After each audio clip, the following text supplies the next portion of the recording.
Most people think mental calm comes from doing something extra. An extra practice, an extra technique, an extra layer of effort stacked on an already overloaded life. And that belief is exactly why calm feels so far away.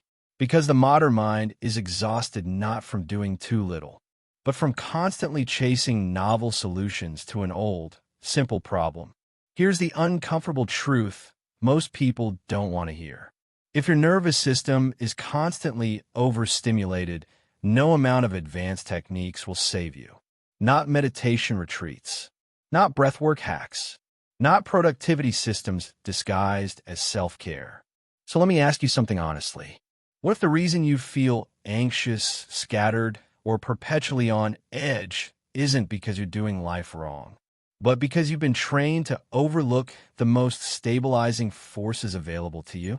What if calm doesn't come from intensity, but from predictability? What if peace isn't hidden in something exotic, but buried inside the routines you've been rushing through every day? Making tea, straightening your desk, opening a window in the morning, putting objects back where they belong. These things look boring, and that's exactly why they work. Because your nervous system doesn't crave excitement. It craves signals of safety, and boring rituals, done consistently, send the strongest safety signals of all. This video isn't about escaping life. It's about stabilizing it. We're going to break down why the most overlooked, mundane actions in your day are actually powerful psychological anchors, and how, when used intentionally, they regulate stress, quiet mental noise, and create a baseline of calm that doesn't disappear the moment life gets difficult. No hype, no extremes, no spiritual bypassing, just the quiet mechanics of how the brain settles itself when it finally stops being pushed. By the end of this video, you won't need to search for calm. You'll realize it's been waiting inside your routine the entire time. Chapter 1. The Grand Illusion of Instant Calm. We live in a culture obsessed with shortcuts, instant results, quick fixes, immediate relief, and mental calm has been pulled into the same trap. We've been sold the idea that peace is something you reach, a destination unlocked through the right app, the right retreat, or the right method. But if that were true, anxiety wouldn't be rising alongside the wellness industry. Something doesn't add up. Why complexity feels convincing. The human brain equates complexity with value. If something is hard to understand, rare, expensive, we assume it must be powerful. Simple things feel suspicious. Surely it can't be that easy. So we dismiss what works quietly and chase what promises transformation loudly. The wellness paradox. We have more tools than ever. Meditation apps, breathing techniques, productivity systems rebranded as mindfulness. Yet stress levels are higher than ever. Why? Because most of these tools add another task to a system already under strain. Calm becomes one more thing to achieve, and that alone creates pressure. Why the brain rejects sudden peace. The nervous system doesn't trust abrupt change. When you jump from chaos into forced calm, the brain stays alert. The body remains tense. Thoughts continue racing. This is why people say, I tried meditating, but it didn't work. Nothing is wrong with them. Their system simply didn't feel safe yet. Calm is not a state, it's a baseline. True calm isn't a peak experience. It's a low, steady baseline that runs in the background. Elite nervous systems don't relax once in a while. They stay regulated most of the time. That regulation doesn't come from dramatic interventions. It comes from repetition and predictability. The nervous system craves the ordinary. Safety is boring. It's routines. It's familiarity. It's knowing what comes next. Your nervous system evolved to relax when patterns repeat. Outcomes are predictable. The environment feels stable. Novelty excites the mind, but it unsettles the body. Why we overlook the mundane. The mundane doesn't feel impressive. No one posts about making the same cup of tea every morning, tidying the same desk every night, walking the same route after dinner. But these acts quietly tell your brain, you're safe. Nothing is wrong. You can stand down. The cost of constant seeking. When you're always looking for the next technique, calm becomes conditional. Peace feels fragile. You never settle.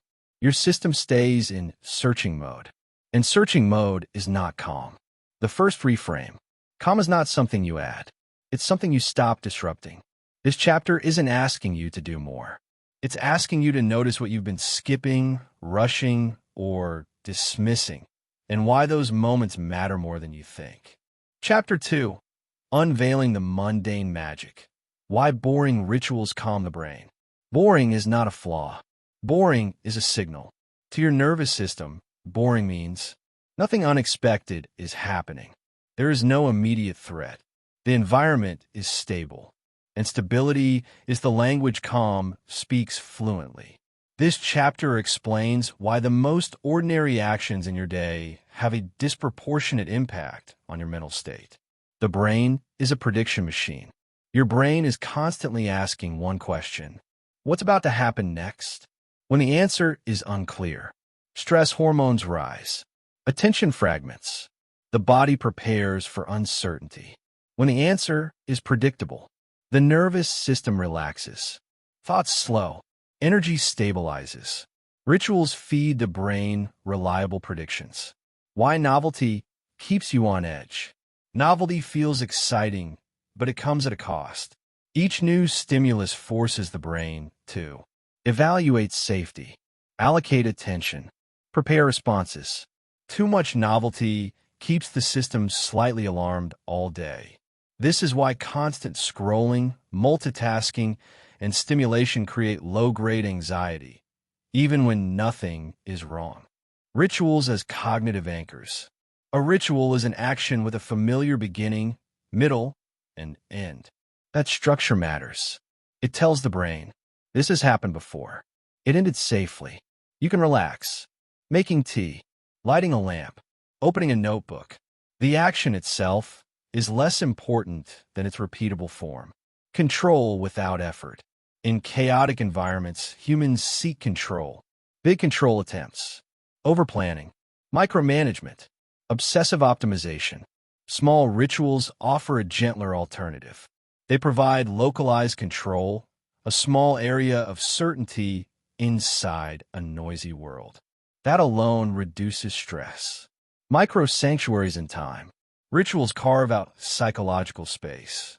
They create moments where no decisions are required, no performance is expected, no outcome is being judged. These micro-sanctuaries allow the nervous system to downshift, briefly but repeatedly. And repetition is what matters. Why consistency beats duration. 5 minutes daily beats an hour occasionally. The brain doesn't relax because something is long. It relaxes because something is reliable. Consistency teaches safety. Irregular intensity teaches alertness. The dopamine contrast effect. Dopamine spikes thrive on novelty. Calm thrives on the opposite. Boring rituals lower dopamine slightly, and that's a good thing. Lower dopamine reduces craving, softens mental urgency, restores emotional balance. Calm lives in that quieter chemical state. Ritual versus habit, the psychological difference. Habits are automatic. Rituals are intentional. That intention matters. When you perform a ritual, you slow slightly. You engage attention. You acknowledge the moment. This presence deepens the calming effect. Why high performers use mundane rituals. Athletes, leaders, and creatives rely on ritual not for superstition, but regulation. Same warm-up, same preparation, same wind down. Not because they're rigid, but because repetition stabilizes the mind before pressure. The safety signal loop. Each ritual sends a safety signal. Over time, the brain learns. Life contains stable points. That belief changes baseline stress levels. Not instantly, not dramatically, but permanently. Why calm builds quietly. You don't feel calm arriving. You notice its absence less. Fewer spikes, fewer spirals, faster recovery. That's the real change. What this chapter changes. Calm is no longer mysterious. It's mechanical. Predictability, safety, regulation, calm. And predictability is something you can create without changing your life. Chapter 3. Your everyday arsenal. Turning ordinary actions into calming rituals. Most people assume rituals require extra time. They don't. The most effective rituals are already happening. They're just happening unconsciously. This chapter is about taking what you already do and letting it work for your nervous system instead of against it. The mistake people make with rituals. People think rituals need candles, silence, special settings. That assumption turns calm into a project. But calm doesn't come from adding effort. It comes from adding intention. Ritual is about pace, not performance. A ritual is not about doing something perfectly. It's about doing it slightly slower and the same way every time. Slowing down signals safety. Repetition signals stability. That combination is powerful. The tea ceremony principle. Let's start simple. Making tea or coffee is already a ritual candidate. To transform it, use the same mug. Follow the same steps. Avoid multitasking. For those few minutes, nothing else exists. No scrolling. No planning. No optimizing. The brain registers this as a pause, not a task. Why hands matter more than thoughts.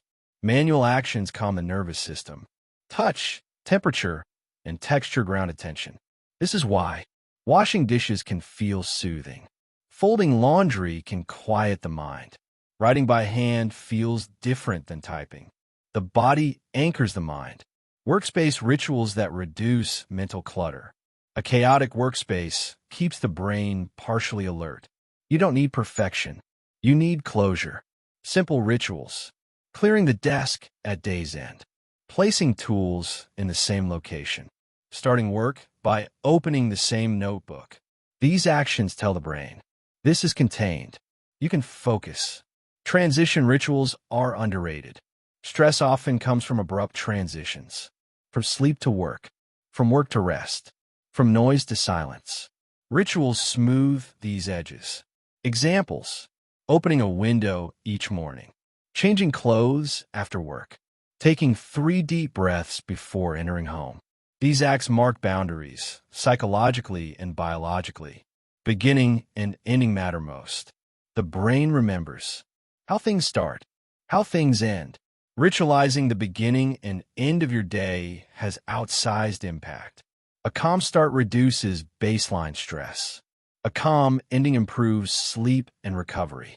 The power of repetition over variety. Variety stimulates. Repetition stabilizes. Choose a few rituals and keep them boring. Boredom means your nervous system no longer needs to evaluate. Evaluation is the enemy of calm.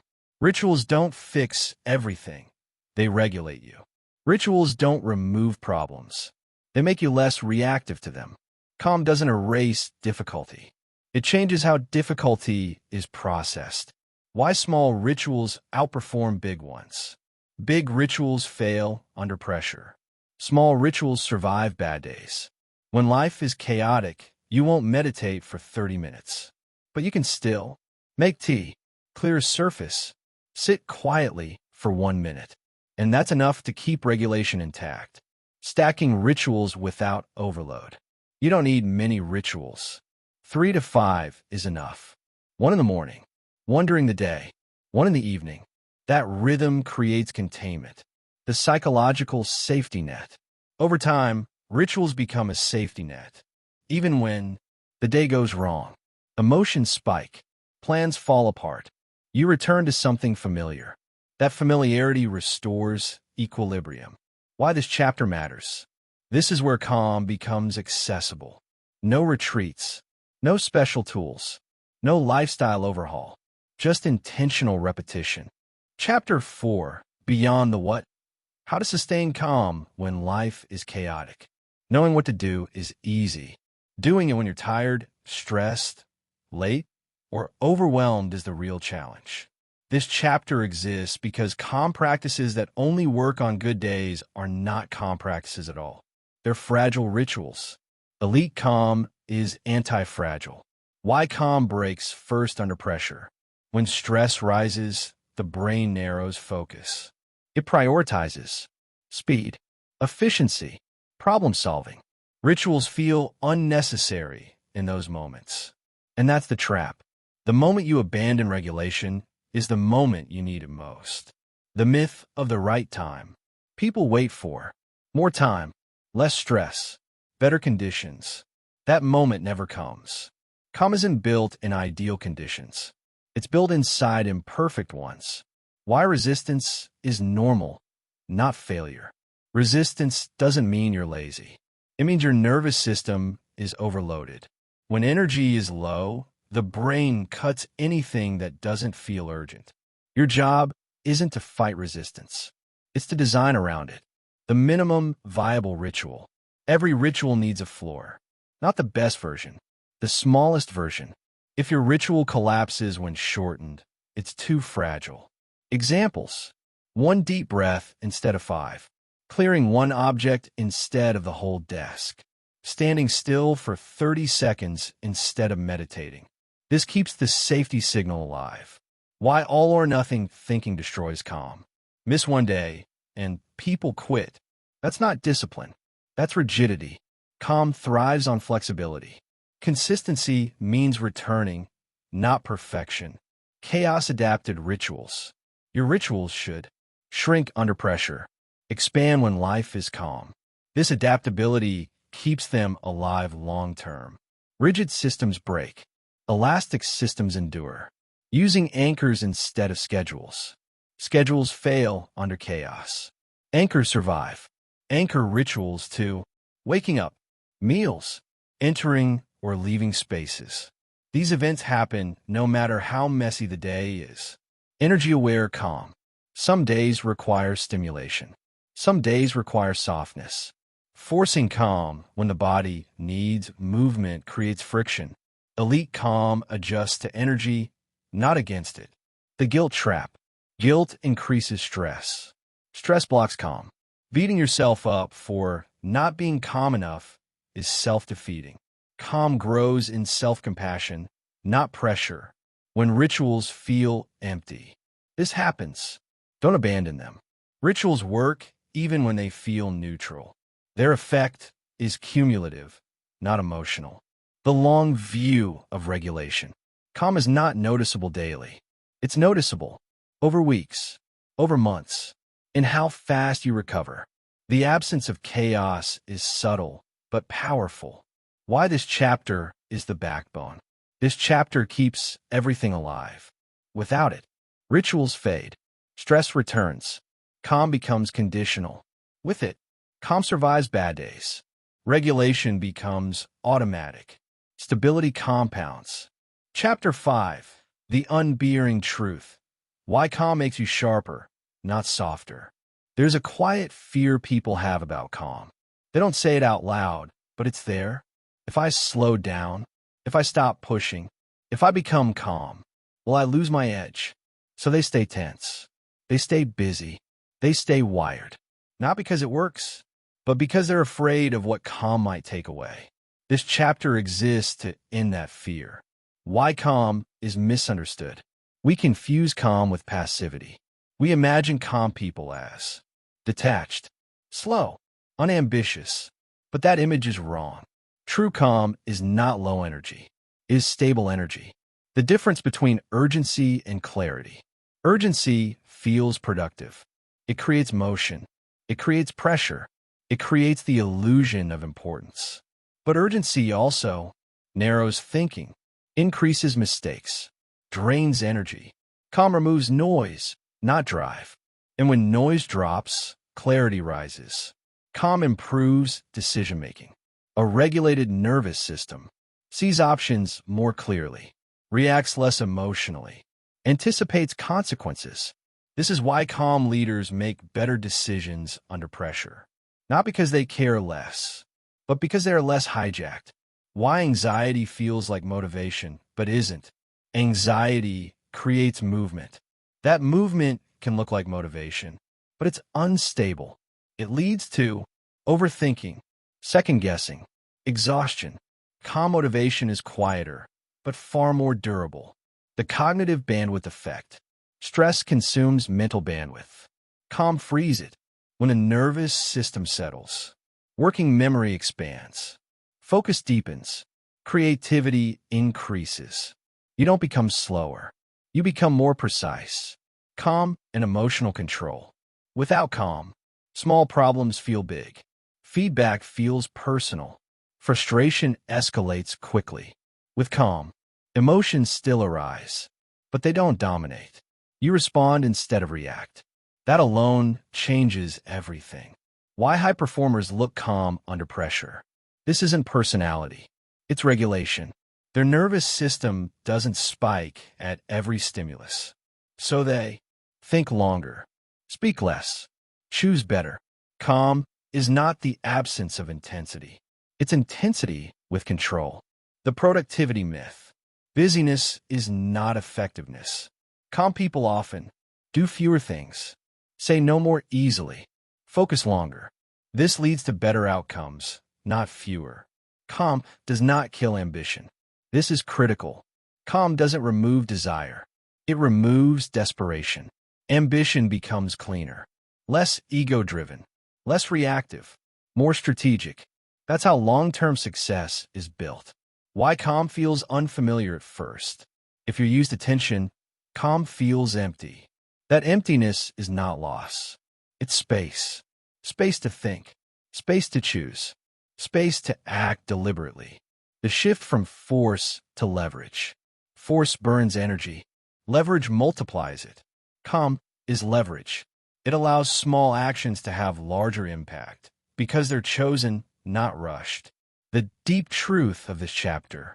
Calm is not the opposite of power. It is power without friction. And friction is what exhausts people. Chapter 6. Building a calm system. How ordinary rituals become a lifelong mental framework. Up to this point, we've talked about calm as something you experience. In this chapter, we reframe it as something you run. Because the truth is this. Calm that depends on mood, motivation, or perfect conditions is temporary. Calm that is built into a system becomes structural. This chapter is about moving from isolated rituals to a coherent calm architecture, a way of living where mental stability is no longer something you chase, but something that quietly supports you every day. Why most calm practices fail over time. Most people don't fail because calm doesn't work. They fail because they treat calm as a technique instead of a system, an activity instead of an environment, a response instead of a baseline. They meditate after stress overwhelms them. They slow down after burnout appears. By then, the nervous system is already dysregulated. A calm system works upstream, not downstream. From rituals to structure. A single ritual is helpful. A network of rituals is transformative. Think of calm like architecture. One pillar won't hold a building, but a structure distributes load. When stress hits, the pressure spreads instead of collapsing you. The 3 layers of a calm system. A sustainable calm system has 3 layers. Temporal structure, how your day flows. Environmental stability, what your surroundings signal. Behavioral defaults, what you do without thinking. Most people only focus on one layer. Elite calm uses all 3. Layer 1. Temporal structure, why time predictability regulates the brain. The nervous system relaxes when it knows. When things begin, when they end, what comes next. This doesn't require rigid scheduling. It requires rhythms. Morning rhythm, midday rhythm, evening rhythm. Not packed schedules, but repeated patterns. When time feels predictable, anxiety loses fuel. Why open-ended days create subtle stress? When nothing has edges, work bleeds into rest. Rest feels unearned. The brain never shuts off. Rituals create temporal edges. Edges are calming. Layer 2. Environmental stability. Calm is heavily visual. Your brain scans your environment constantly. Clutter, noise, movement, light. These are not neutral. They either signal, stay alert, or you're safe. Calm systems reduce visual uncertainty. Not minimalism, but familiarity. Same objects, same placements, same cues. Your brain stops checking. Why reorganizing everything can increase stress. People try to reset their lives by changing everything. That creates novelty, not safety. Calm systems evolve slowly. One drawer, one surface, one repeated setup. The goal is recognition, not perfection. Layer 3, behavioral defaults. What you do when you're not thinking. This is the most important layer. Because under stress, you don't rise to intention. You fall to defaults. If your default is reaching for your phone, multitasking, speeding up, your calm collapses automatically. A calm system installs low-effort defaults. Pause before action. One task at a time. Close loops intentionally. These are not decisions. They're habits with emotional impact. The role of boring in system stability. Here's the counterintuitive truth. The calmer your system becomes, the less noticeable it feels. No excitement. No breakthrough sensations. No dramatic relief. And that's the point. Systems that need emotional reinforcement don't last. Boring systems survive stress. Why you don't feel calm building.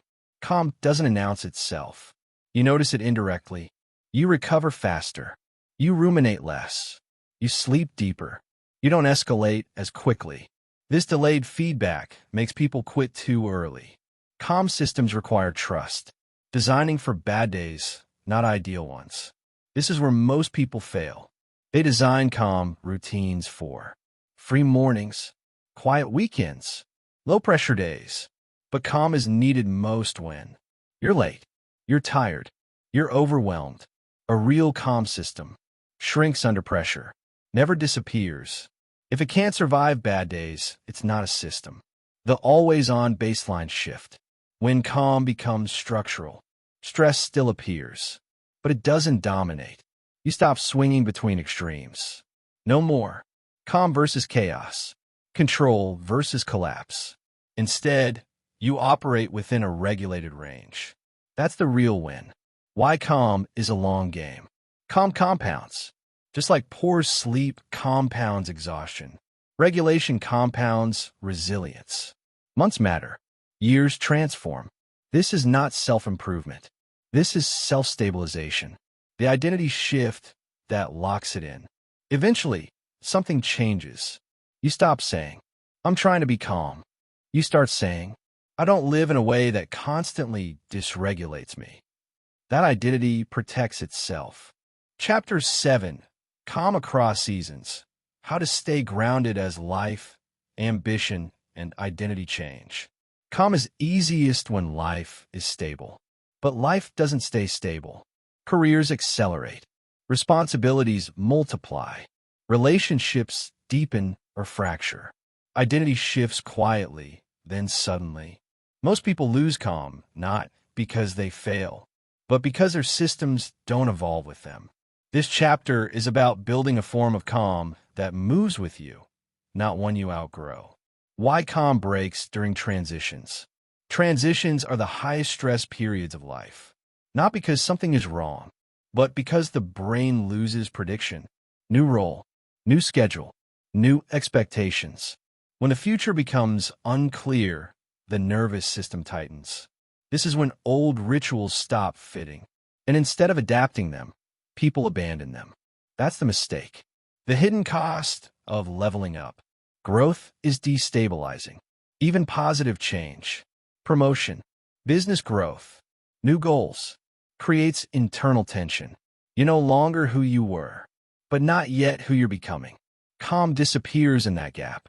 Why people associate stress with progress. Many people subconsciously link stress to meaning. If I'm not stressed, I must not be trying hard enough. So when calm appears, guilt follows. Elite calm requires breaking this association. Progress does not require constant pressure. Calm is a portable skill, not a fixed routine. Rigid routines fail when life changes. Portable principles endure. Instead of asking, Can I keep this routine? Ask, what function does this ritual serve? Then recreate the function in a new form.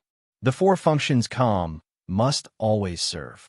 Across all life phases, calm must provide grounding, returning to the present; containment, limiting mental sprawl; recovery, releasing accumulated tension; continuity, maintaining identity stability. The form can change. The function must not. Adapting calm during high ambition phases. During growth phases, time compresses, energy spikes, pressure increases. Calm becomes shorter but more frequent. Not long rituals. Microregulation, pauses, breath resets, environmental anchors. Calm shifts from spacious to precise. Calm during relationship stress. Relationships dysregulate deeply. Conflict triggers old patterns. In these phases, solo rituals matter more. Physical grounding becomes essential. Silence becomes therapeutic. You don't solve everything. You stabilize first. Calm during loss or uncertainty. During grief or uncertainty. Cognitive techniques fail. Meaning feels distant. Calm becomes sensory.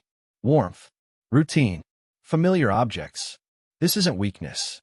It's nervous system triage. The identity drift problem. As life evolves, identity fragments. Old habits no longer match new reality. This creates low-grade anxiety. Calm rituals serve as identity anchors. They remind you, I'm still here. Letting rituals die without guilt. Some rituals outlive their usefulness. Holding on to them creates friction. Elite calm allows rituals to fade, new ones to emerge. Without judgment, clinging creates stress. Adaptation preserves calm. The rhythm of expansion and contraction. Life expands. Life contracts. Calm systems must do both. During expansion, simplify. Reduce rituals. Focus on anchors. During contraction, slow down. Deepen rituals. Restore nervous balance. Forcing one mode breaks the system. Calm is not withdrawal from life. This matters. Calm is not disengagement. It's engagement without internal chaos. You could be ambitious, driven, intense, without being dysregulated. Why this chapter is longer? Because most people don't lose calm on normal days. They lose it when things change, stakes rise, identity shifts. This chapter protects you during those times. The long arc of regulation. Over years, calm evolves. From ritual to system to identity. Eventually, calm isn't something you practice. It's how you move through the world. Chapter 9. The Long Game. Building calm that survives time, success, and uncertainty. Most people touch calm briefly. After a vacation. After quitting something. After life forces a reset. Then life resumes, and calm disappears. This chapter exists to solve that exact failure.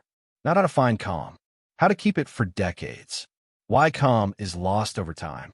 Calm doesn't vanish because you stop caring. It vanishes because responsibility increases. Identity hardens.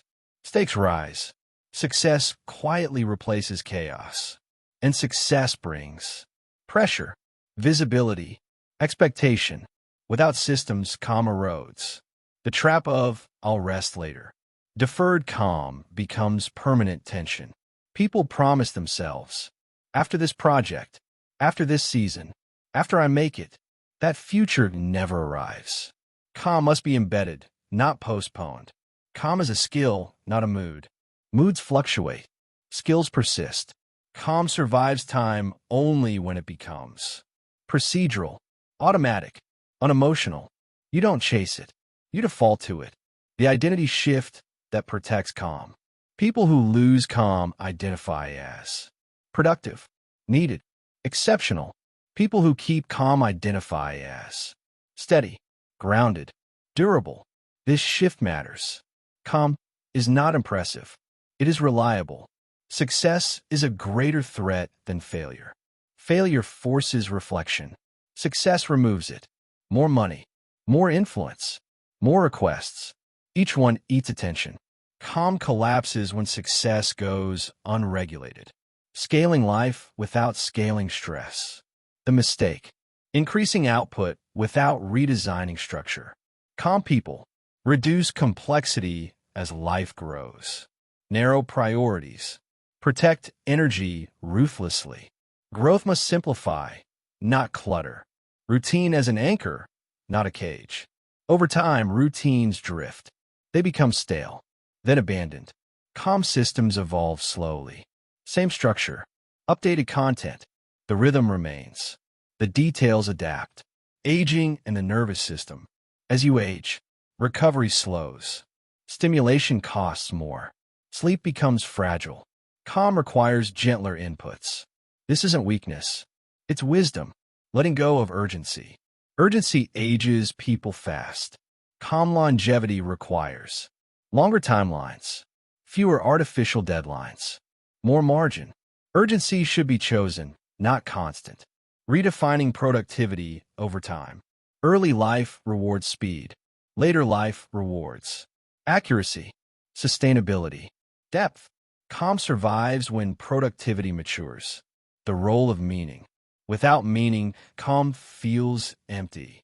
People reintroduce chaos because calm without purpose feels dull. Meaning stabilizes calm, not excitement, not stimulation. Meaning, grief, loss, and calm. This matters. Calm does not mean numbness. Loss will break routines, shake identity, overwhelm systems. Long-term calm allows grief without collapse. You slow, you soften, you continue. When calm feels threatened, life will test it. Illness, conflict, change. Calm isn't the absence of disturbance. It's faster recovery. The 80% rule for life. Perfection creates tension. Calm lives at 80%. 80% order, 80% discipline, 80% effort. The rest is flexibility. Why calm becomes your advantage. Over decades, calm compounds. Clarity sharpens. Decision quality improves. Others burn bright and fade. Calm endures. The final reframe. Calm is not retreat. It is preparedness. A regulated mind responds better to opportunity, crisis, change. Calm is strength under control. What this book actually gave you. Not tricks, not hacks. A framework. One that works when life is quiet, life is loud, life is uncertain. Chapter 10. Living Calm. The implementation blueprint for a noise-heavy world. Knowledge does not change lives. Implementation does. Most books end with inspiration. This one ends with installation. Calm is not something you revisit when things get hard. It is something you run your life on. This chapter shows you how. From insight to infrastructure. Insight is fragile. It fades under pressure, fatigue, and distraction. Infrastructure survives stress. If calm is not embedded into how your days are designed, it will be overridden by urgency every time. So we don't try to stay calm. We engineer conditions where calm becomes the default. The 3 layers of a calm life. Long-term calm rests on 3 layers. Environment, what surrounds you. Behavior, what you repeatedly do. Identity, how you see yourself. Miss one, and the system collapses. Layer 1, engineering a calm environment. Your nervous system responds to surroundings faster than thought. You don't think your way into calm. You enter it through design. Reduce invisible noise. Noise is not just sound. It includes notifications, visual clutter, unfinished tasks, open loops. Each one taxes attention. Calm environments are boringly predictable. That's intentional. Create zones, not balance. Balance is abstract. Zones are concrete. Calm people separate. Work zones, rest zones, thinking zones. Mixing them confuses the nervous system. Your brain needs to know what mode it's in. Remove, don't add. Most people ask, what should I add for calm? Wrong question. Calm comes from removal. Fewer inputs, fewer commitments, fewer interruptions. Subtraction creates space. Layer 2. Behavioral anchors that hold under pressure. Calm behaviors are small, repeatable, non-negotiable. They don't depend on motivation. The daily anchors, non-optional. You don't need many. You need a few that never disappear. Examples: a fixed morning start ritual, a defined shutdown ritual, one daily physical reset, walk, stretch, breath. These anchor the nervous system, even on bad days, especially on bad days. The power of timing over duration. Consistency beats intensity. 5 minutes daily beats an hour occasionally. Calm survives because it fits real life. Micro-rituals as stress interceptors. Stress compounds silently. Micro-rituals interrupt it before it becomes overwhelmed. Examples: pausing before opening your phone, one deep breath before speaking, a reset before transitioning tasks. Tiny actions, massive cumulative effect. Layer 3. Identity, becoming a calm person.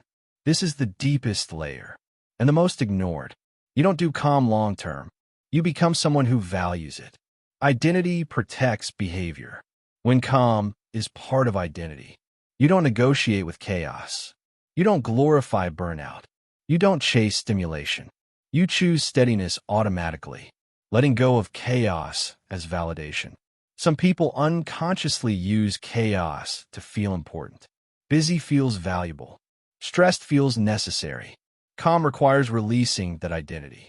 Calm is quiet confidence. Calm is not passive. This matters. Calm is not avoidance, indifference, withdrawal. Calm is clarity under pressure. It sharpens action. The calm decision filter. Before major choices, calm people ask, will this complicate my life? Will this erode my routines? Will this demand constant urgency? If yes, the answer is usually no. Calm people protect simplicity fiercely, handling relapses without self-judgment. You will lose calm, not once, many times. The difference: calm people recover without shame. They don't spiral. They reset. Shame fuels chaos. Compassion restores order. Stress is inevitable. Suffering is optional. Stress is input. Suffering is interpretation. Calm does not remove stress. It shortens its lifespan. Calm in relationships. Your calm will challenge others. Some people thrive on drama, some on urgency. Calm creates boundaries without aggression. You don't argue. You don't explain. You model. The long view. Calm is a life strategy. Over years, calm creates better decisions, healthier bodies, stronger relationships, deeper focus. It compounds quietly, like interest, like wisdom. What this book was really about: not rituals, not routines, agency, the ability to choose your inner state regardless of circumstance. That is real freedom. Your final commitment, not to perfection, but to fewer reactions, slower responses, clearer choices. Calm is not something you achieve. It is something you maintain. Final words: the world will not slow down for you. It will get louder, faster, more demanding. Calm is how you stay intact, not by escaping life, but by meeting it on your own terms. You're not behind. You're not broken. You're simply ready to live differently. And that is enough.